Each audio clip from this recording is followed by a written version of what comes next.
Salut à toutes et à tous et bienvenue dans ce nouveau numéro de débrief. Y voici le débrief des rencontres de dimanche matin avec des participants de niveau intermédiaire à avancé en langue française. Voici quelques choses dont nous avons parlé. On a pas mal discuté en fait de l'école, comment se passe l'école pour les enfants et les adolescents en France.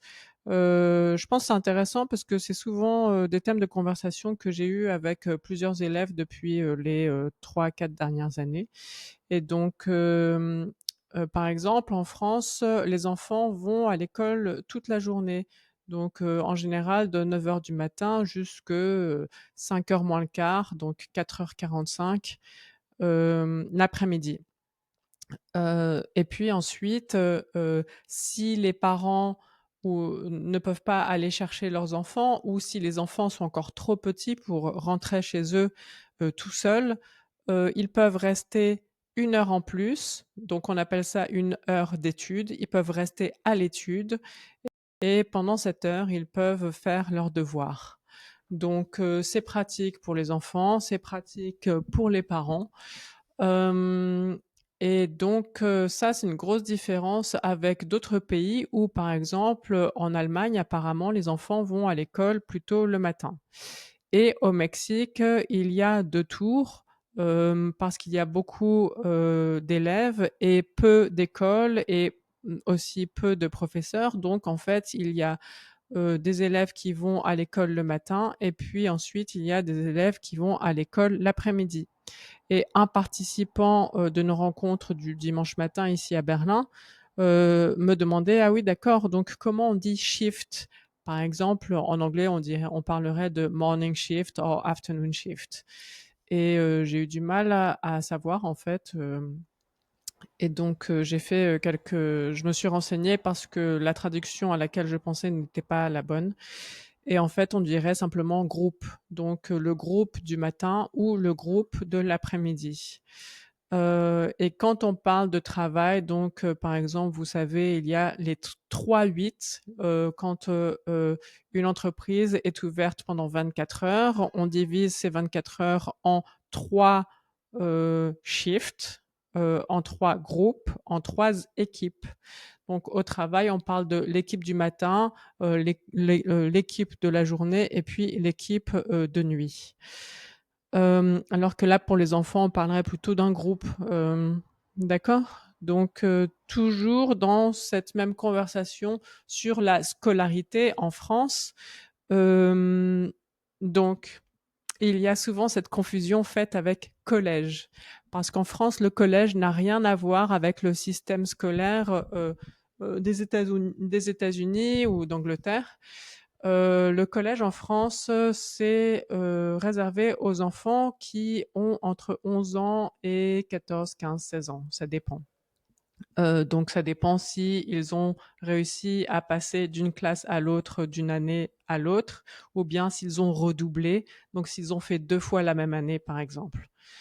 Hem on a l'école primaire, puis on a le collège et après le collège, on va au lycée. Le lycée, le high school. Enfin, à la fin du lycée, on a un diplôme qui s'appelle le baccalauréat. On appelle ça aussi bac. Donc par exemple, j'ai passé mon bac, j'ai eu mon bac, super.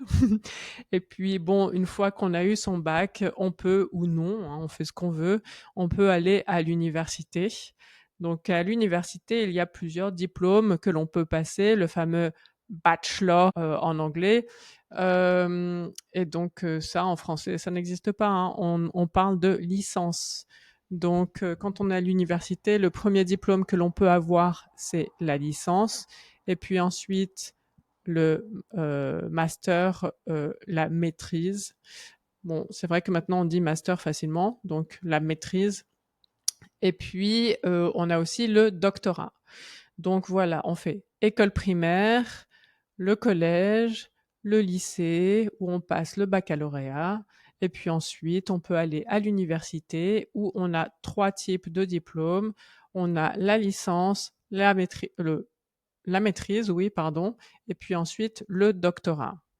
Donc voilà pour notre conversation autour de la scolarité en France. Donc ça, c'est la scolarité, le parcours typique, le parcours général que les enfants et adolescents et étudiants peuvent faire.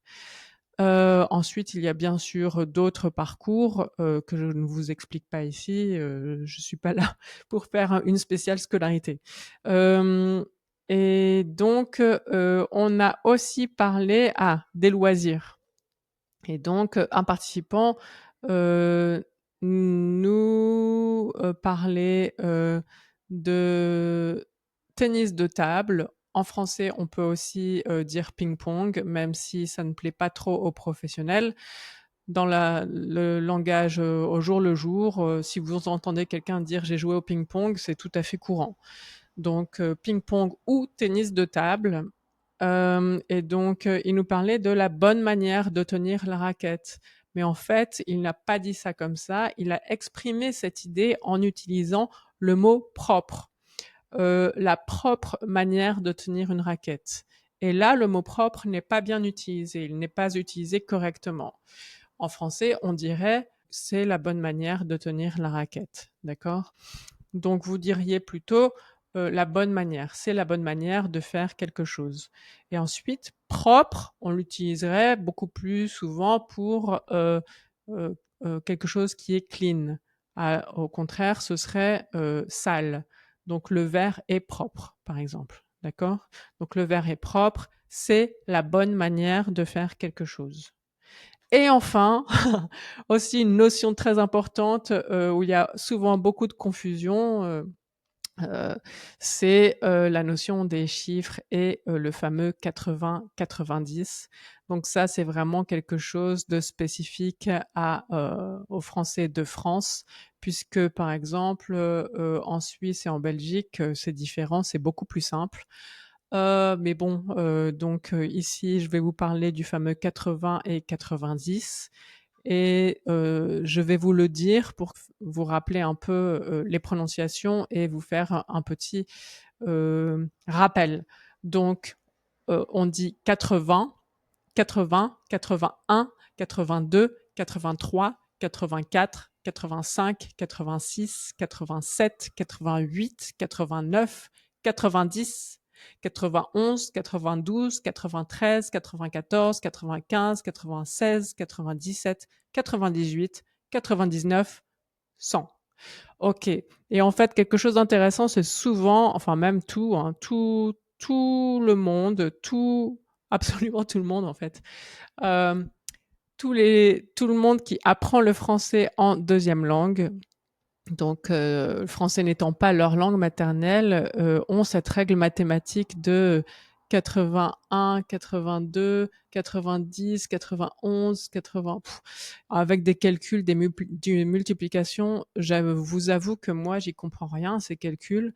En tant que Français, on apprend juste par cœur depuis qu'on est tout petit. On se pose pas de questions. On dit: «Ah ouais, 8, 1, 81. 8, 2, 82. 9, 3, 93. On se pose absolument pas de questions, il y a pas de calcul, on apprend. On apprend comme on apprend bêtement. Donc peut-être que ça peut être une solution pour vous aussi parce que j'ai l'impression qu'apprendre ces chiffres en faisant des calculs, ça facilite pas forcément la chose. Donc peut-être, oui, c'est un conseil que je peux vous donner, essayez.